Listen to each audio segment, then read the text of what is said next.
it's Vanessa. Welcome back to my channel. Today's video is part 2 of the shoulder opening video that I posted forever ago.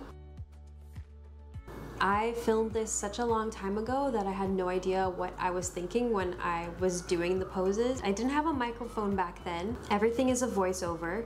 It took a while to edit this video for sure, but it's finally here, part 2 of my shoulder opening video. Please give this video a like if you enjoyed watching it. Do you want to be in the video? I hope you enjoy, and believe me when I say more content is coming soon, so stay tuned, subscribe, like this video, and let me know what you think in the comments below. The last video I posted on shoulder opening ended with puppy pose. This version of puppy pose uses a wall or a ledge. I'm using a windowsill to open up my shoulders, stacking the hips over the heels. Keep the legs engaged as you lower the chest down, pressing the palms into the wall to help activate your shoulders and keep those muscles toned as you find that opening. You can find active engagement by pressing your palms into the wall as if you're going to stand back up, but instead you're going to keep the chest pulling down towards the ground. Gently roll out of this pose, and then if you want to take it further, bring your elbows and forearms to the wall. It works better on a ledge if you have that. And keep pressing the elbows down, forearms into the wall as you dip the chest down. Try and hold these poses for 5 breaths until you get used to the sensations of this pose in your shoulders, in your body, and then you can hold it for 10 breaths. Slowly start to roll out of this version of puppy pose, and then you can take it into a full puppy stretch onto the wall. Walk your palms up, melt your heart towards the wall. This variation is a little more challenging, so make sure to try the other variations before giving this one a go. This next stretch is one of my favorites, supported fish pose. You'll need 2 blocks. On the lowest setting, position one vertically and one horizontally where your spine will go. Gently lay down on that first block and rest the back of your head on the second block, adjusting it just underneath the base of your head. Once you're comfortable, you can stay just like this with your hands at your chest, or we can start to add some movements. Reach your hands up above your head, and then maybe try a cactus shape by bending your elbows 90 degrees. This really helps open up the chest and strengthen the upper back. If you don't feel very much in that variation of the posture, try switching the vertical block to the medium height, and then lie back down on it, positioning your head on that lower block. From here, get comfortable, and once you're ready, you can start adding some arm movements, reaching your arms up above your head, and again, cactusing the arms. Keeping everything active here, so not just passively relaxing the arms, but trying to pull your elbows down towards the floor. Keep in mind your elbows might not touch the floor depending on what level of range you have in your shoulders, but cactus arms are a great place to start. When you feel ready, you can remove that top block from underneath your head. This will take you into a much deeper variation of this pose.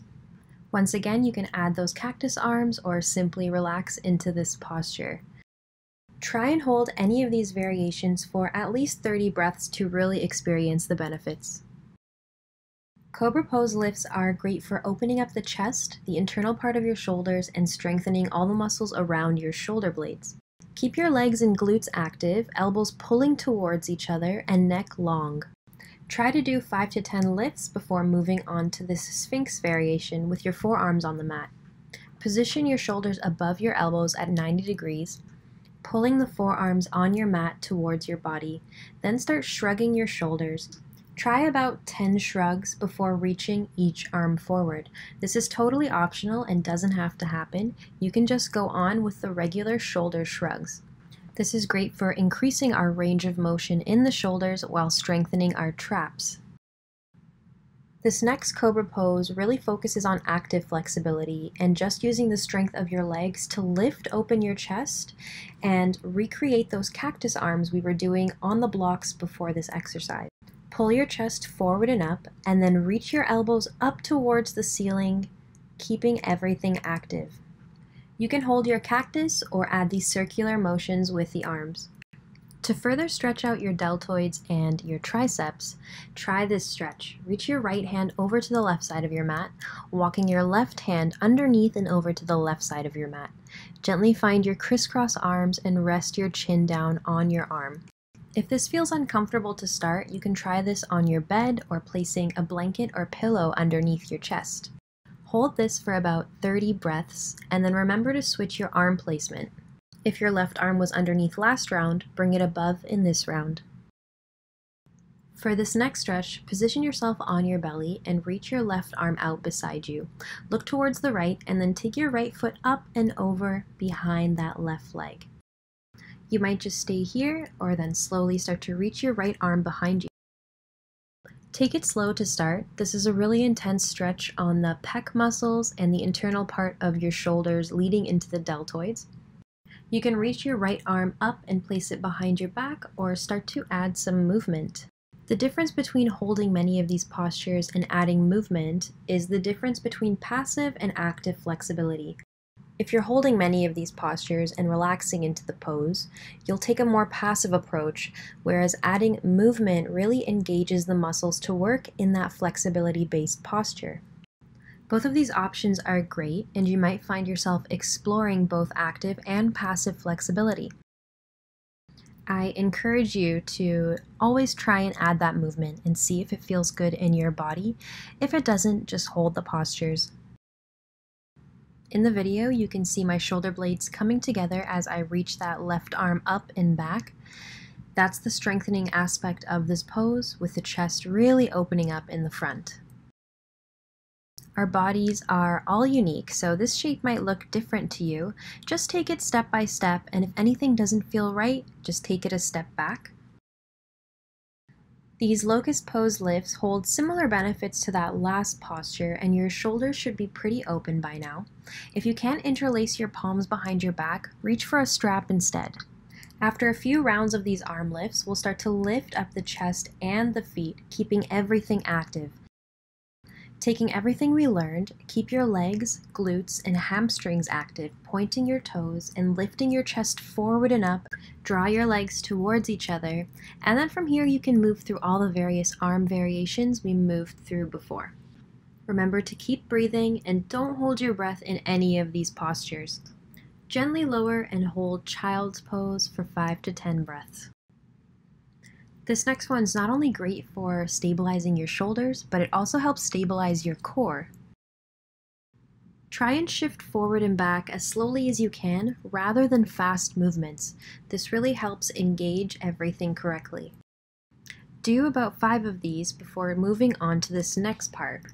Take it onto the tops of your toes and slowly start to dip your hips down, gazing towards the front of your mat and opening up your chest and your shoulders, finding upward facing dog. Keep your neck long and your glutes active without hyperextending your elbows. Try holding up dog for a couple of breaths before slowly shifting back into downward facing dog. When you're ready, repeat the process, slowly shifting back into upward facing dog. Oftentimes we rush through this posture in our vinyasa, but it really holds a lot of benefits if you hold the pose.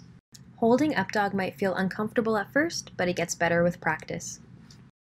Strap rolls or shoulder flossing is a really popular exercise to increase your range of motion. Grab your strap and then relax your shoulders away from your ears before you start. The wider you place your hands on the strap, the less tension you'll feel. From here, start reaching your arms up and over your head. If you feel like you're not getting very far, try widening your hand placement on the strap. This might allow you to take your hands all the way up and towards your sacrum with the strap. Shoulder flossing is a great way to prepare your body and your shoulders for flipped grip in poses like pigeon pose or dancer pose. When you feel comfortable, you can start to walk your hands closer together on the strap. This will definitely intensify this stretch, so if it doesn't feel good, just walk your hands back out and continue on with what you were doing before. Try and do 4 to 5 of these rolls, and then when you change the setting with your hand, do 4 to 5 more. When tightening your range and your hand placement on the strap, just remember to go slow and be careful, not pushing through anything that might feel painful. All of these postures hold the same benefits whether your hands are closer together or not. So choose the variation that's right for you and your body and your practice.